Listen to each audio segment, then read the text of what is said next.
आदिवासी शब्द आदि और वासी इन दो शब्दों से मिलकर बना है, जिसका अर्थ मूल निवासी होता है। 2011 की जनगणना के अनुसार भारत में 8.6% आबादी आदिवासियों की है। भारत में सदियों से आदिवासी लोग रहते आए हैं और समय समय पर भारत पर कई विदेशी आक्रांताओं ने आक्रमण किए और इन आक्रमणों का सामना भारतीयों ने किया। आज हम इस वीडियो में 10 आदिवासी महापुरुषों के बारे में जानेंगे जिन्होंने भारतीय इतिहास में जगह बनाई। बिरसा मुंडा। बिरसा मुंडा का जन्म 15 नवंबर 1875 के दशक में सुगना मुंडा और माता कर्मी मुंडा के घर हुआ। वे वर्तमान झारखंड राज्य के खूंटी जिले के उलिहातू गांव के रहने वाले थे। सालगा गांव में बिरसा मुंडा जी की प्रारंभिक शिक्षा हुई और फिर वे गोसनर एवेंजेलिकल लुथार विद्यालय में पढ़ने गए। बिरसा मुंडा ने देखा कि स्थानीय निवासियों को जमींदार, जागीरदार और ब्रिटिश शासकों द्वारा शोषण किया जा रहा है। तब उन्होंने आदिवासियों को सामाजिक, आर्थिक और राजनीतिक रूप से मजबूत किया। उन्होंने नारा दिया, अबुआ डिशुमरे अबुआ राज, यानी हमारी जमीन हमारा राज। उन्होंने उलगुलान आंदोलन किया। दिनांक 1 अक्टूबर 1894 को बिरसा मुंडा ने अंग्रेजों के विरुद्ध लगान माफी के लिए आंदोलन किया। 1895 में उन्हें गिरफ्तार कर हजारीबाग केंद्रीय कारागार में 2 साल के लिए रखा। 1897 से 1900 के बीच मुंडाओं और अंग्रेज सिपाहियों के बीच कई बड़े बड़े युद्ध हुए। 1897 में बिरसा मुंडा ने 400 सिपाहियों के साथ खूंटी थाने पर धावा बोला। 1898 में कांगा नदी किनारे मुंडाओं ने ब्रिटिशों को हरा दिया।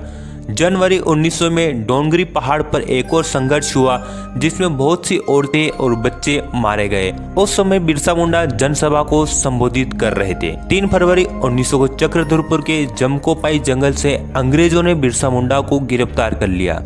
9 जून 1900 ईस्वी में अंग्रेजों ने बिरसा मुंडा के भोजन में जहर मिला दिया और रांची कारागार में ही उन्होंने अंतिम सांस ली। संग्राम शाह। गोंड वंश के सबसे शक्तिशाली एवं प्रतापी शासक संग्राम शाह थे। उन्होंने 52 गढ़ों पर अपना स्वामित्व स्थापित किया था। नरसिंहपुर जिले के चौरागढ़ किले का निर्माण संग्राम शाह ने ही कराया था।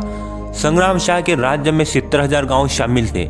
संग्राम शाह कला और साहित्य के संरक्षक के रूप में जाने जाते रहे। उन्होंने राजरत्नमाला लिखी। संग्राम शाह के बेटे का नाम दलपत शाह था। दलपत शाह और चंदेल राजकुमारी दुर्गावती आपस में शादी करना चाहते थे, पर दुर्गावती के पिता कीरत सिंह को यह मंजूर नहीं था। तब संग्राम शाह और दलपत शाह ने महोबा के राजा कीरत सिंह के विरुद्ध युद्ध छेड़ा और वे विजय रहे। फिर दलपत शाह और दुर्गावती का विवाह हुआ। राणा पुंजा। भोमड़ के राणा पुंजा भील का जन्म दुद्दा होलंकी और केरी बाई के घर मेरपुर में हुआ। जब मुगल बादशाह अकबर ने मेवाड़ पर आक्रमण करने की योजना बनाई, तब मेवाड़ के महाराणा प्रताप और मुगल प्रमुख पुंजा भील के पास सहायता लेना आए। तब पुंजा भील ने मेवाड़ के महाराणा प्रताप का साथ दिया। हल्दी घाटी के युद्ध में पुंजा भील के नेतृत्व में भीलों ने गुरिल्ला युद्ध नीति अपनाई और इसी युद्ध नीति से ही हल्दी घाटी का युद्ध अनिर्णित रहा। महाराणा प्रताप ने पुंजा भील को राणा की उपाधि से नवाजा और मेवाड़ राज चिन्ह में स्थान दिया। आज पूरे भारत में राणा पुंजा भील के सम्मान में उनकी कई मूर्तियां स्थापित है। तिलका मांझी। तिलका मांझी का जन्म 11 फरवरी 1750 को हुआ। वे पहले क्रांतिकारी थे जिन्होंने अंग्रेजों के विरुद्ध कार्य किया। 1771 से 1784 तक उन्होंने ब्रिटिश सत्ता के विरुद्ध लड़ाई लड़ी। साथ ही साथ स्थानीय सामंतों और महाजनों के विरुद्ध महत्वपूर्ण कार्य किए। 1778 में तिलका मांझी ने रामगढ़ कैंप से अंग्रेजों को खदेड़कर कैंप पर कब्जा कर लिया। 1784 में क्लीवलैंड को मार दिया। बाद में तिलका मांझी को गिरफ्तार कर उन्हें 4 घोड़ों से बांधकर घसीटते हुए भागलपुर लाया गया और यहीं उन्हें फांसी दे दी गई। बुद्धू भगत। बुद्धू भगत एक भारतीय स्वतंत्रता सेनानी थे। उन्होंने 1831 से 32 में ब्रिटिश शासन के खिलाफ कोल विद्रोह का नेतृत्व किया था। बुद्धू भगत के नेतृत्व में हजारों हथियारबंद आदिवासी योद्धाओं से अंग्रेज सरकार, जमींदार और जागीरदार कांप उठे थे। 1832 में बुद्धू भगत के अनुयायियों ने अंग्रेजों पर तीर धनुष, कुल्हाड़ी और तलवार से हमला बोल दिया। उस समय अंग्रेज सिलागई गांव आए थे। अंग्रेजों और आदिवासियों के बीच चले इस युद्ध में बुद्धू भगत के पुत्र हलदर भगत और गिरधर भगत मारे गए। बुद्धू भगत को अंग्रेजों ने पकड़ लिया और मार डाला। थलक्कल चंदू। भारत के केरल राज्य में वायनाड जंगल क्षेत्र आदिवासी बाहुल्य क्षेत्र है। इसी क्षेत्र में थलक्कल चंदू एक आदिवासी प्रमुख थे और पजस्सी राजा के सबसे योग्य युद्ध नेता थे। ब्रिटिशों ने किसानों की कृषि उपज पर उच्च राजस्व तय किया। तब एडाचन कुंकुन ने एक चपरासी की हत्या कर दी क्योंकि वह कुरिया नामक आदिवासी जाति से धान की मांग कर रहा था। 11 अक्टूबर 1802 को थलक्कल चंदू और एडाचन कुंकुन के नेतृत्व में 175 धनुर्धारी आदिवासियों ने पनामाराम के किले पर अधिकार कर 70 ब्रिटिश सैनिकों समेत ब्रिटिश कमांडर डिकिंसन और लेफ्टिनेंट मैक्सवेल को मार दिया। 15 नवंबर 1805 को ब्रिटिश सेना ने थलक्कल चंदू को मार दिया और एडाचना कुंकुन ने आत्महत्या कर ली। एडाचना कुंकुन के नेतृत्व में पजस्सी के सैनिकों ने हैदर अली और टीपू सुल्तान के विरुद्ध महत्वपूर्ण विद्रोह भी किया था। तात्या भील का जन्म 26 जनवरी 1842 को खंडवा के बगडोगा में हुआ था। तात्या भील ने 1878 से 89 के बीच ब्रिटिश जमींदार, सामंत, जागीरदारों और सेठ साहूकारों के विरुद्ध महत्वपूर्ण विद्रोह किया। अंग्रेजों ने तात्या भील को इंडियन रॉबिन हुड के रूप में वर्णित किया। तात्या भील को मामा कहकर पुकारा जाता था। तात्या भील को गिरफ्तार कर ब्रिटिशों ने जंजीरों में जकड़कर जबलपुर लाए।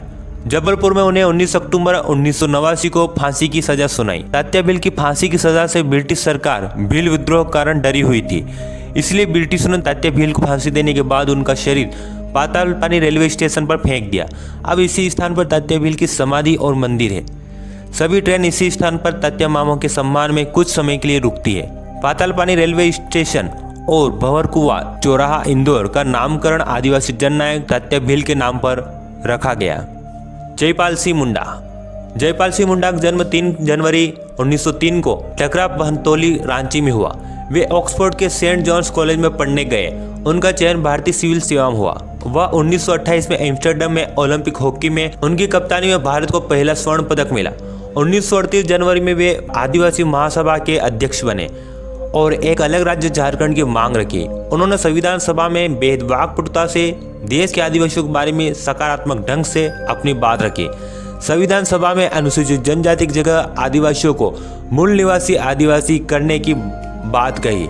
जयपाल सिंह मुंडा ने सभी आदिवासियों के अधिकार की बात संविधान सभा में रखी। 20 मार्च 1970 को दिल्ली में जयपाल सिंह मुंडा की मृत्यु हुई। तिरोत सिंह खासी आदिवासियों के प्रमुख तिरोत सिंह का जन्म 1802 में हुआ। 1826 में येंदोबा की संधि की समाप्ति के बाद ब्रिटिशों ने ब्रह्मपुत्र नदी घाटी पर नियंत्रण पा लिया और धीरे धीरे खासी पहाड़ियों पर भी अधिकार जमाने के प्रयास में थे। ब्रिटिश खासी पहाड़ियों में एक सड़क बनाना चाहते थे, लेकिन खासी आदिवासियों ने तिरोत सिंह के नेतृत्व में 1828 में ब्रिटिशों के विरुद्ध विद्रोह किया। आदिवासी लोग तीर कमान, तलवार और ढाल से युद्ध कर रहे थे और अंग्रेजों के पास बंदूक और बारूद था। तब तिरोत सिंह और आदिवासियों ने गुरिल्ला युद्ध नीति अपनाई और यह युद्ध 4 साल तक चला। तिरोत सिंह को इस युद्ध में गोली लगी थी। तब वे गुफा में रुक गए, लेकिन एक धोखेबाज मुखिया ने ब्रिटिशों को रिश्वत के बदले तिरोत सिंह की गुप्त स्थान का पता बता दिया और जनवरी 1831 में अंग्रेजों ने तिरोत सिंह को पकड़ लिया। 17 जुलाई 1835 में उनका निधन हो गया। तिरोत सिंह की याद में मेघालय में हर साल राजकीय अवकाश रखा जाता है। सिद्धो कान्हो, चांद और भैरव 1855 से 56 के दौरान हुए संथाल विद्रोह का नेतृत्व एक आदिवासी परिवार कर रहा था, जिसमें 4 भाई सिद्धो, कान्हो, चांद और भैरव एवं 2 बहनें फूलो और जानो कर रहे थे। सिद्धो का जन्म 1815 में, कान्हो का 1820 में, चांद का 1825 में और भैरव का 1835 में हुआ। अंग्रेजों और स्थानीय जमींदारों के विरुद्ध संथाल आदिवासियों ने विद्रोह किया। संथाल विद्रोह का नारा था, करो या मरो, अंग्रेजों हमारी माटी छोड़ो। 30 जून 1855 में हजारों आदिवासियों ने अंग्रेजों के खिलाफ हथियार उठाए और अंग्रेजों और आदिवासियों के बीच भयानक युद्ध हुआ। लेकिन अंग्रेजों के आधुनिक हथियारों के सामने आदिवासियों के साधारण हथियार टिक नहीं पाए और लगभग 25,000 आदिवासी इस युद्ध में अपनी माटी के लिए शहीद हुए। 1855 में पंचकठिया नामक स्थान पर सिद्धो को फांसी हुई और भोगनाडी नामक स्थान पर कान्हो को फांसी हुई। फूलो और जानो दोनों बहनों ने अंग्रेजों के शिविर में घुसकर 21 अंग्रेजों को काट डाला था। इसी संघर्ष में लड़ते लड़ते वे दोनों बहनें अमर शहीद हो गई। उम्मीद है दोस्तों आपको यह वीडियो पसंद आया होगा। इस वीडियो को अधिक से अधिक लाइक और शेयर करें। आप कमेंट में बता सकते हैं आप किस टॉपिक पर वीडियो चाहते हैं। हमारे चैनल सब्सक्राइब कर ऑल नोटिफिकेशन चालू कर लीजिए और यदि आप हमारी मदद करना चाहते हैं तो हमारे चैनल ज्वाइन जरूर करें। आपका कीमती समय देकर वीडियो देखने के लिए बहुत बहुत धन्यवाद।